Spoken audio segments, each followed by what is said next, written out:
भेंडीर बहुत सारा रेसिपी आपने ट्राई कर सारे आ सब प्राय तो आपन को बहुत ही पसंद किंतु आज मुझे बहुत ही डिफरेंट आ गोटे नुआ टाइप भेंडीर रेसिपी जोटा बहुत ही इजी प्रोसेस रे बनवा और खाया बहुत ही टेस्टी लगे। वीडियो को फास्ट टू लास्ट देखो जदि भल लगे लाइक शेयर कमेंट करदे। चलतु स्टार्ट करिबा रेसिपी।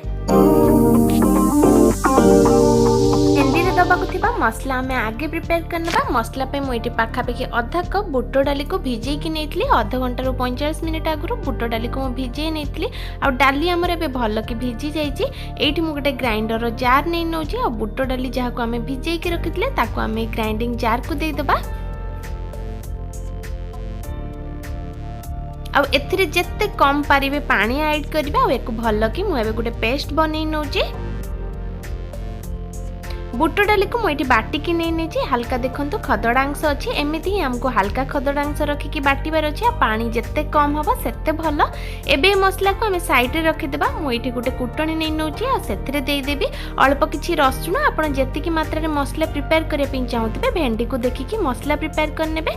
आबे गोटे छोट साइज पियाज जोटा कि मुझे काटिकी नहीं ताकू दे दूची और दुईटा कंचा लंका दे दूची। एबे को भल कि छेचिकी नबा। एई रेसिपी रे मसला को आम छेचिकी ही यूज कले यार टेस्टा बहुत ही बढ़िया आसीबो। तो पियाज रसुण को भल कि छेची नियंतु और तापर एई रेसिपी रे यूज करंतु। एपटे गैस उपर मुझे गोटे छोट पैन गरम हाँपी रखी देती और पैन गरम है 1.5 चामच पाखापाखि मो सोरिष तेल यूज कर रेसिपी रे पूरा सोरिष तेल ही यूज करी। आपको जदि सोरिष तेल पसंद नहीं तो रिफाइन तेल नहीं पारे किंतु सोरिष तेल रे यार स्मेलटा बहुत ही बढ़िया आसीबो। हाफ चामच जीरा दे देथिली। जीरा फुटला परे एबे आमे कुटिकी रखिथिबा बा छेचिकी रखिथिबा मसला को देदेबा और ता संगे जो बुट डाली को आमे बाटिकी रखिथिले से पेस्ट को मध्य एथिरे देदेबा। एबे एथिरे स्वाद अनुसार मो हल्का फुल्का हल्दी ऐड कर नौची और स्वाद अनुसार हाफ चामच टिके कम लुण मध्य देदेली जहाँ हमको मसला पई लागिबो सेतिकी लुण मो एठी यूज करची। भेंडी पई लुण एबे पर्यंत आमे ऐड करनांती परे भेंडी रे मध्य लुण ऐड करिवार अछि तो सेति पई मसला रे हल्का लुण ही ऐड करंतु। एबे एको भल कि मिक्स करनबा किछि टाइम एमती भाजी होवा पई छाड़ देबा जेमति कि बुट डाली रो जहाँ भी रस स्मेल अछि सेटा पळेबो और पियाज रसुण भल कि भाजी हे जिवो। पाखापाखि 5 ରୁ 7 मिनिट भितर मसला पूरा ड्राई हो गलानी बुट डाली भाजी होगलानी और जहाँ पियाज और रसुण आम ऐड करते तार रस स्मेल पलैलानी और बहुत ही बढ़िया स्मेल आसुची। एबे एई कंडीशन में आम एबे गैस रो फ्लेम को बंद करनबा और मसला को ठंडा हवा पे छाड़देबा जेते पर्यंत मसला ड्राई हेनी हल्का फुल्का चिपचिपा लागुची। तो एको आउ किछि टाइम पे भाजी नियंतु। मोर मसला एटी पूरा ड्राई हो गलानी तो एबे मु एको ठंडा हवा पे रखि दउची। एटा पूरा ठंडा हला परे जाइके आम भेंडी रे एको यूज करबा।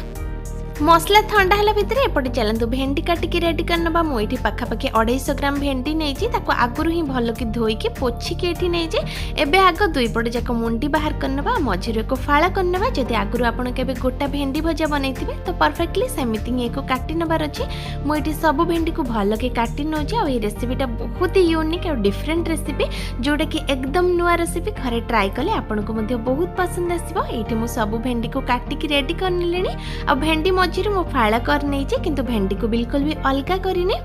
आमे बन के रखिथिबा मसला मध्य ठंडा हो गलानी और स्मेलटा बहुत ही बढ़िया आछि। आगुर आपण आलू मसला वाला भेंडी खाइथिबे नहले खाली अदा प्याज रसुण वाला भेंडी खाइथिबे किंतु एई टाइप रो भेंडी थरे ट्राई करंतु आपण को मध्य बहुत पसंद आसीबो। भेंडी भितर से मसला को आमे ऐड करनबा आ भल्लो की प्रेस करदबा जेमति कि मसलाटा बिल्कुल न बाहरे। जदि आपण मसला को हल्का फुल्का आलू सहित भाजिया पिन चाहुचंती तो आलू गोटे रो दुईटा सिजा आलू देकी मध्य एई मसला रे भाजी परिबे तारो टेस्ट मध्य बहुत ही भल आसीबो। किंतु सब क्षेत्र रे आलू यूज करी हुएनी बहुत लोगों को आलू खाया मना थाए तो सेति मुझे आलू यूज करनी आपण पसंद अनुसार आलू दे पारे।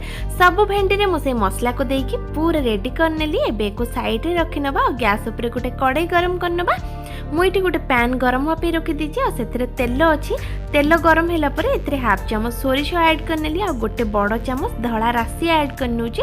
धड़ा राशि फुटिया पे टिके समय नब हल्का फुटीगला आम एथिरे भेंडी ऐड करवा। धड़ा राशि ऐड कला परे यार स्मेलटा बहुत ही बढ़िया आसीबा और टेस्ट मध्य हल्का चेंज हो जिवो। जदि राशि पसंद तो निश्चय ऐड करंतु। एबे आमे गोटे गोटे करके भेंडी को एथिरे दे देबा। भेंडी एथिरे ऐड कला बेले जो मसला ऐड करचंती से मसला भागटा को आमे तळ साइड को रखिबा और भेंडी को ऊपर साइड को रखिबा जाफल कि आमे जहां मसला ऐड करचंती सेटा बिल्कुल बाहरी बनिया और भल कि सेट हो जिवो। सब भेंडी गुडी को मो सेही भलिया प्रकार एठी ऐड कर नउजी। भेंडी रे हम स्वाद अनुसार हल्दी ऐड करदेमा और यार टेस्ट अनुसार मु हाफ चमच रु टिके कम लुण दे दूची खाली मसला पे मु एटी लुण ऐड करतली तो एटा भेंडी पे ही खाली लुण ऐड करूची आ सब ऐड कला परे ऊपर आमे कवर लगे नेबा और गैस रो फ्लेम को पूरा सेम करके को किछि टाइम पे भाजी होबा पे छाड़ देबा जेमति कि भेंडीटा भलो के सिजी जिवो आ मसला मध्ये भाजी जिवो पाखापाखि 5 ରୁ 7 मिनिट हो गला परे मु आर साइड को उल्टे नौची भेंडी सिजिबा स्टार्ट करनी जा और तळे देथिबा मसला मध्ये हल्का गोल्डन कलर हे आसलानी आ ता संगरे हम जो राशि ऐड करथले सोरिस ऐड करथले ताकू ऐड कला परे यार कलरटा बहुत ही बढ़िया आछि और बहुत ही अट्रैक्टिव देखा जाउची काहे कि ना मसला सहित राशि और सोरिसर गोटे कोट हे जाई जे एबे मु गोटे साइड आर साइड को उल्टे नौची और टिके टाइम पे आर साइड को भलो कि भाजी हो पे छाड़ देबा जेमति कि भेंडीटा बहुत ही भलो भाबरे सिजी पारिबो दुई पट जाक बहुत ही भल भाव भाजी हो जाए और यार कलर देखो बहुत ही बढ़िया देखा जाए स्मेल बहुत ही भल आमती बुट डाली वाला भेंडी घरे ट्राई कला आपन को बहुत पसंद आसो एवं मु गैस फ्लेम को बंद करनेबी आ भेंडी को बाहर कर नौचे आशा करे रेसिपीटी आपन को पसंद आसो जदि भल लगे लाइक निश्चय करदेवे धन्यवाद।